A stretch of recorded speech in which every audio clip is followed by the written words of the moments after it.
Okay. Hey, you got a call. Yeah, it's Thursday midday, and we've got a caller on the line, and Roberto's going to figure out if this is actually true. He's going to look at that phone number and backtrack it and see if it's. But apparently it's Debbie Wasserman Schultz, the chairman of the Democratic National Committee, and she's calling you. Yeah, we've been thinking about her, so she's thinking about us. She's watching a show, maybe. She's keeping us in mind. All right. So she's been going through some rough times recently because she took a lot of flack from Bernie Sanders supporters. Are you there? Yes, she's there. Okay.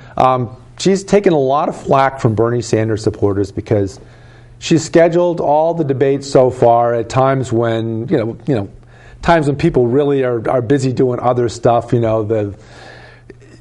they haven't gotten as much viewership because of that. Hillary has got more name recognition than Bernie, so it's not really fair not to give him an opportunity. Well, that's been the complaint. That's been what's been implied is that she's Clinton had a lead in Iowa, and Debbie Wasserman Schultz wanted to, or was asked to, or told to, or whatever, to keep the debates from being widely viewed, so that Bernie Sanders wouldn't get the... but isn't she supposed to be impartial? I mean, she's supposed to be impartial, right? But the chairman of the party is always supposed to be impartial. But here's the rub. Now we've only had 4 debates so far, and unfortunately for the Clinton campaign, You got her? We're getting ahead. We've gone ahead by a little bit. Yeah, she's there. You still there? Yeah, she's there. Well, if she's not partial. If she's not impartial, she might be a little bit disturbed. Are you sure you want to take this call? Well, here's the thing, and I hear her in the background. I wish I had a visual for the audience because apparently what she's pulling at her hair, and she hasn't exactly pulled it out yet. She's trying it. She's working on it, but she's straightened it out. If you can imagine Debbie Wasserman Schultz with the... She's got the distinctive wave in her hair, and apparently she's kind of pulling at it so hard because she's upset. Because now here's what happened. Now that Bernie Sanders is ahead in Iowa, the Clinton campaign is complaining that Debbie Wasserman Schultz didn't schedule enough debates to give their candidate enough of an opportunity to explain herself. Wait a minute. The Clinton campaign is blaming Debbie Wasserman Schultz for doing what they wanted her to do. Well, sometimes, if it's in the cards, and it's in the cards, well, that's it. I mean, no matter how much you try to stack the deck, if that's not what's in your cards, you're not gonna. She hung up, but it's okay. Well, she probably overheard what we were saying and figured she didn't want to contribute. Apparently, she's watching by satellite, so I'm sure she's catching this. So we've got our eyes on you, Debbie Wasserman Schultz. The thing about Hillary, I got to mention this to you. It's a perception, but probably a fairly valid one. Well, another perception they have of her, she can't be trusted. She may not be playing fairly, and I seems to be a lot. Whether rightly or wrongly, a lot of people believe that. Let me give you an example. I just want to give you one example, and this is something that I picked up listening to an interview with Elizabeth Warren. Mm-hmm. Now, Elizabeth Warren, senator from Massachusetts, who we would have loved to have had be president of the United States. At least she was my number one choice. I would love to see Elizabeth Warren president, because Elizabeth Warren is Bernie Sanders. You got to let me make this point, though. That happens to be a woman, but go ahead. You got to let me give this one out. Yeah. Before she was even a senator, she was giving speeches and giving talks, and at the time, Hillary. She wasn't in the Senate. She was married to Bill. Yeah. And, Bill's the president. She's the first lady. She catches one of Elizabeth Warren's speeches, and she's very interested in what Elizabeth had to say. Mm-hmm. Apparently, it was about the bankruptcy situation. Yeah. And Hillary wanted to get more of an insight into what Elizabeth knew. So this is back before 2000. To have Bill Clinton as being president. Well, what was happening was a lot of people were going under because of credit card debt. Mm-hmm. And these people now were seeking help through the bankruptcy laws. Correct. Now, the credit card companies had a bill that they were going to be putting through Congress that would tighten up the bankruptcy rules and regulations so that the creditors would not qualify. Yeah, they limited, right. For instance, they think they limited, I think it's federal now, but that you're limited to $75,000 equity in your principal residence. That's all you can protect anymore. But go ahead. You got to let me finish this. Go right ahead. Well, what happens is Elizabeth is explaining to Hillary exactly what's going on and how these people are going to be squeezed further by the credit card companies if they were not able to seek the shelter of the bankruptcy laws. Right. So this bill is out there because the credit card companies they want to keep these people to squeeze them as much as they can. Yeah. So Elizabeth explains it to Hillary, and Hillary understands it, and Elizabeth is convinced that Hillary understands it. She should. She's a bright woman. Right. Go ahead. Yeah. And she understands it so well, she immediately goes to Bill, who's president, and explains the entire thing to Bill. And Bill says, yeah, you're right. We got to veto that. Okay. Well, it gets vetoed. Yeah. Nice job, Elizabeth. Nice job, Hillary. Nice job, Bill. Yep. But you know how these things are. They come around again. All right. Now, when it comes around a second time, Hillary is not Bill's first lady, well, the country's first lady. Hillary is now senator. Correct, yeah. And what does she do? The same bill. Okay? She votes for it. She votes for it. Now that she's interesting because now, okay, that money, all right, is part of her campaign. Yeah. That money that she's looking at, she needs, from those money interests. And so there's an example of, hey, where's your principal? All right, can we trust you? All right, so it certainly seems to me that somebody should certainly, even if you take money from moneyed interests, you should try to not let it influence your vote. Because clearly, if it does, if you vote on behalf of people that are giving you a lot of money for campaigns, speaking engagements, and things of the like, if you're relying on that, it looks bad. It looks bad. But once you rely on that money, okay, what are you going to do? I mean, they say to you, "Listen, we got this money; it's all set aside. We're behind you 100%. But when this rolls around, this is where we'd like you to look." All right. Yeah. Or we won't have that money for you the next time, especially when you're going to really need it. Yeah. So and this is Democrat, this is Republican, but Bernie's not in that boat. Right. Bernie is not in that boat. Bernie is the one candidate that can be truly for the people. All right. He's been he gets criticized. He doesn't really get criticized as much as she does. Whenever a situation arises where Bernie has shown some real potential as president, she gets blamed for not doing this or not doing that or not focusing on a particular issue. Yeah. Even some of the pundits in some of the magazines that you read, they'll try to marginalize Bernie Sanders. And this whole business about socialists. Now, they know damn well that he's not talking about replacing a private enterprise. Right. He's not talking about the operation of capitalism in the society. He's just looking at the fact that it's swung too far in a particular. The pendulum has gone too far in a particular fashion, and now it's time to create some balance. Yeah, we're back in the turn of the 19th century into the 20th century. FDR recognized the problem and instituted... Before him, Teddy Roosevelt and William Howard Taft, the big trust busters. Lyndon Johnson. All right, so, you can't have a totally socialist communist system. It doesn't work. It becomes totalitarian. Well, they're two different things, actually, but the bottom line is the same. An oligarchy winds up controlling the entire situation.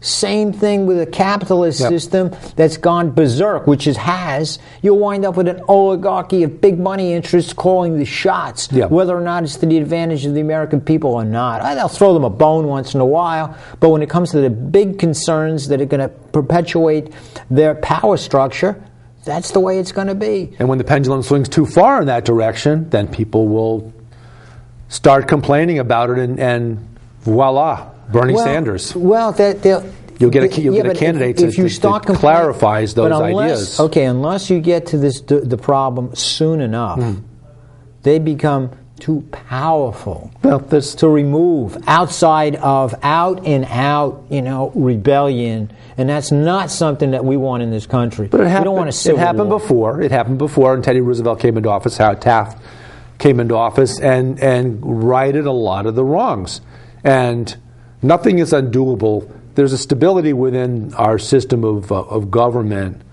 with hard and fast laws and the balance of power between the courts, the presidency, the Congress, and the odd man out, the media. But it already exists. But when he says that it's existed before and it's been undone. They've hijacked the entire system.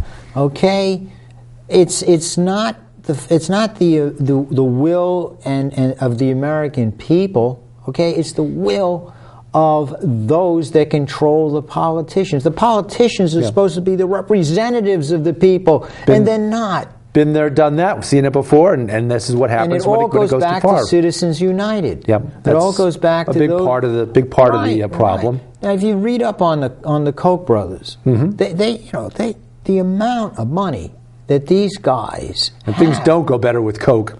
So go ahead.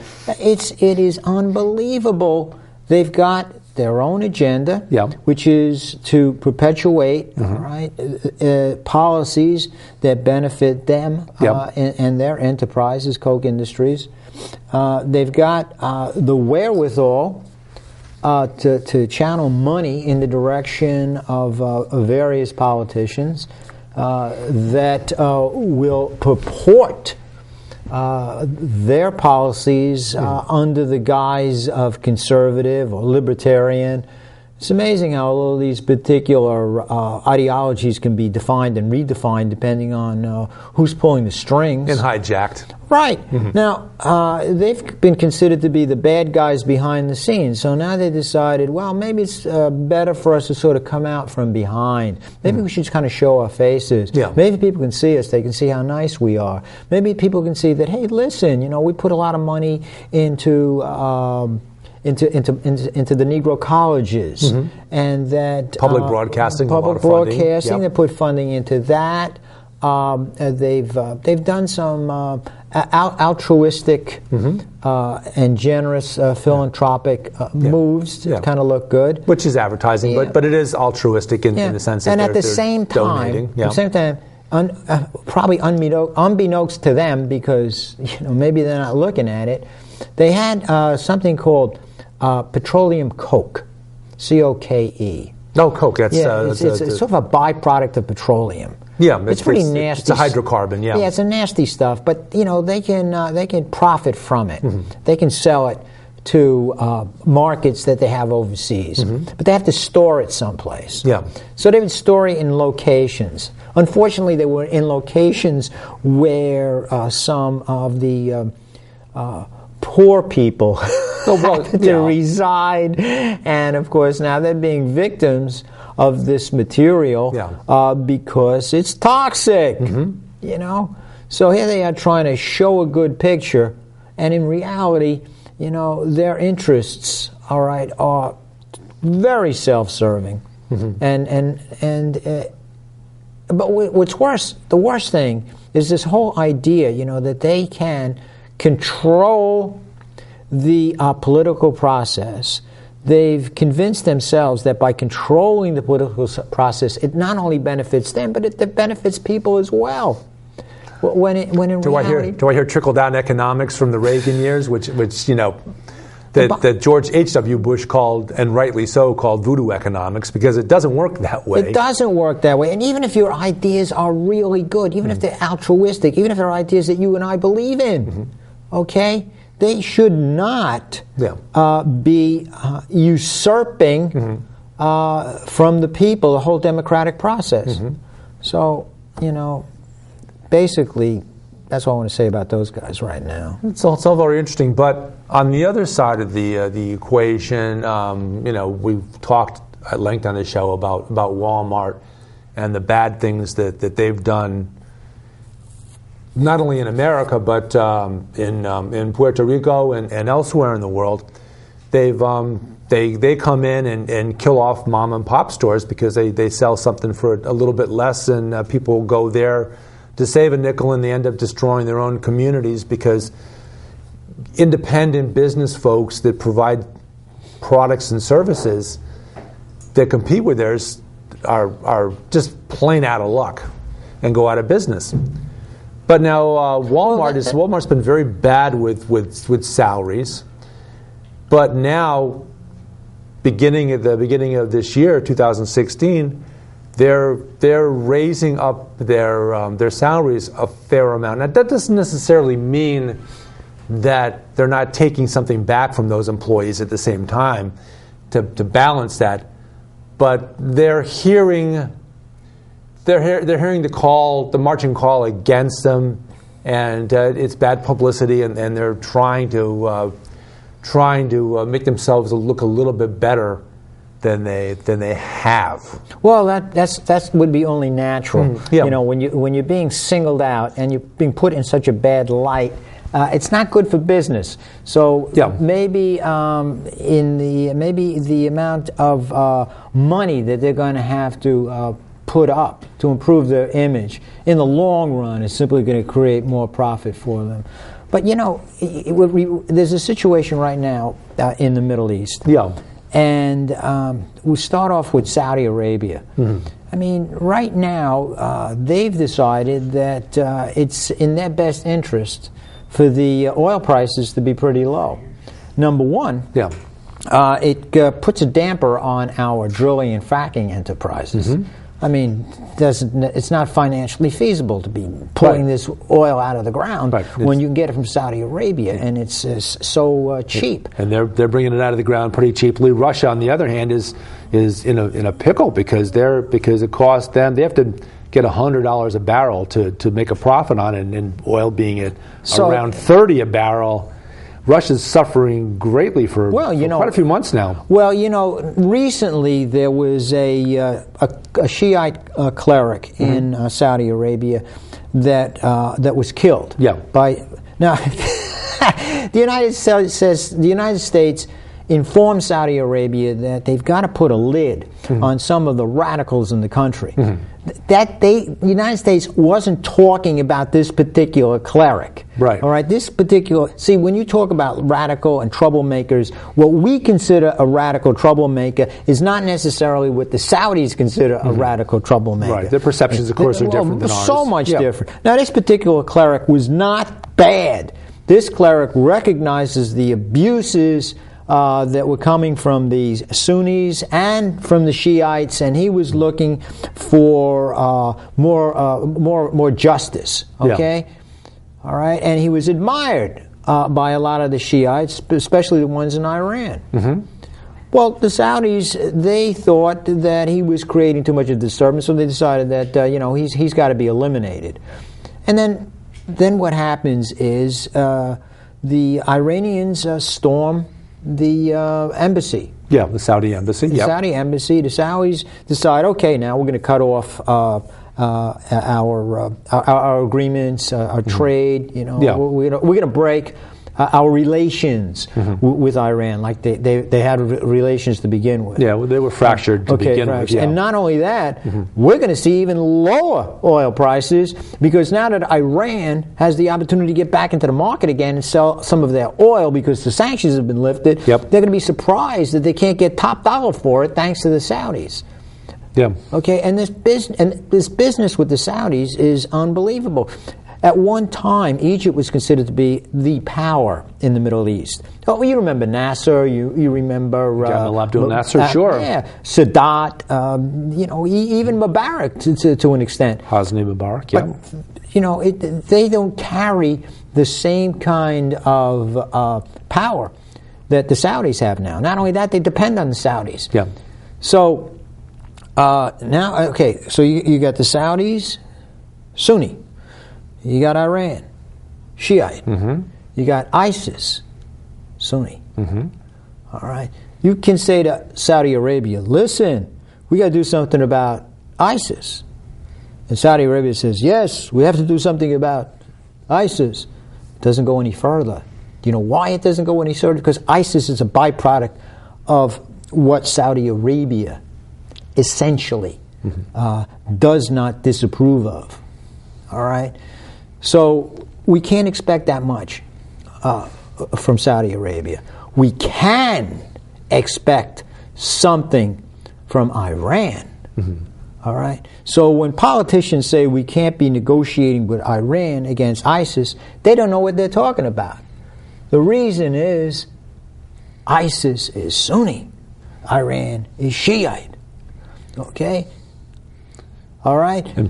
All we have to do is look back to the long extended Iran-Iraq war. It went on for many years, and here we were, because we were opposed to Iran because they had overthrown Shah Reza Pahlavi and taken over the country from him, that we supported a fellow by the name of Saddam Hussein against them, and gave him all kinds of chemical weaponry that he ended up using, not just against the Iranians, but against the Kurds, Kurdistan in the north of Kurds in the north of Iraq. Yeah. Well, right now, though, we got to look at the problem. We got to really look at the problem. Forget about the past. Learn from the mistakes we made from the past. Realize that the only way we can really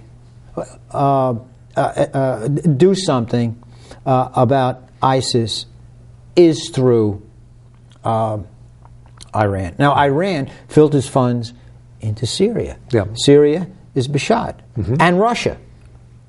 Now, when Russia decides it's time to bomb Bashar Assad's enemies, he's not saying, oh, we got some Sunnis here that are definitely ISIS. We got some Sunnis here that are moderate. We got some Sunnis here. We're not exactly sure where they stand. They don't discriminate. They're going to blow them up. Yeah, the bombs are controllable to a degree. Okay, now what we do, to a degree. What we do is we figure, well, wait a minute, we're going to get some Sunni moderates. We're going to train them, give them money, give them arms, send them out against ISIS. Just before a confrontation takes place, do you think these Sunnis that we've armed are going to say to themselves, I'm going to give up my life because the United States is so good to me? They're not going to say that. They're going to say, my Sunni brothers, here, spare our lives, take our ammunition, take all our arms. That's what you're going to get. Now, you're not going to get that kind of response from the Kurds. Now, there are two Kurdish factions. There's this PKK that's supposed to be, they're outlawed. All right, they're considered a terrorist group. Yeah. Right, but they're fighting ISIS. And we're sending them some money. All right, that's not so bad. We're backing them. So, but then there's also the Peshmerga. They're also Kurds. Yes. All right, but they represent a bit of a different ideology. Well, 3 minutes. No. 3 minutes. Hey! All right, well then, if we only have 3 minutes... We're getting our second bowl of soup in 3 minutes, that's it? Where we're going to go. The show's going to end in 3 minutes. But the bottom line is, this is a complicated situation. And the best way to handle it is stay out of it. There's just nothing that we can do to improve this to get this and also the barbarism that's going on in there. Well, here's a great adage for everybody. You don't make friends by bombing people because you're not going to make anybody happy, because people see you bombing the other guy, they're thinking, well, once the United States takes care of them, they might come after me. So you're not going to make any friends by bombing people. No, and you got to do what it takes to solve the problem. Yeah, and to the root of the problem. And when certain politicians say we can't be working with Iran, they don't know what they're talking about, because they have no idea of the complexity of the situation. Because it's quite possible that you can get more done working with Iran than you can working with Saudi Arabia at this point in time. Because the only effective reaction against ISIS right now is coming from Shiites and Kurds. Yeah. Basically.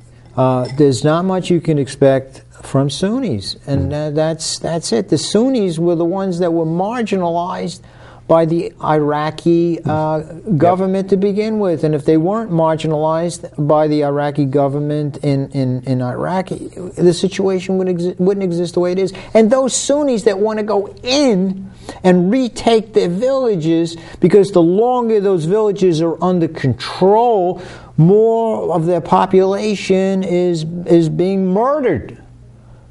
And they're waiting to hear from Iraqi headquarters when they could go in, and Iraqi headquarters is not giving them what they want to hear, because they're Shiite and they're Sunni, and the Shiites not sure they can even trust them to go into their own villages to recapture their own land. Okay, we're going to continue the discussion as we fade out, but this is Progressive Soup. David Stevenson, guest Joe Niola. We've been talking about the Iowa caucuses and New Hampshire primaries and what lays beyond that for both parties. But we've gone into discussing campaign money and what's going on in the Middle East, and it's all very complicated, and there are no simple answers. No, but there's one particular candidate that has some of what I consider to be the best answers now to lead the country, and that's Bernie Sanders. What did he say? Absolutely, he's talking to somebody else. So to somebody else? Yep. So that's absolutely true, and we'll continue the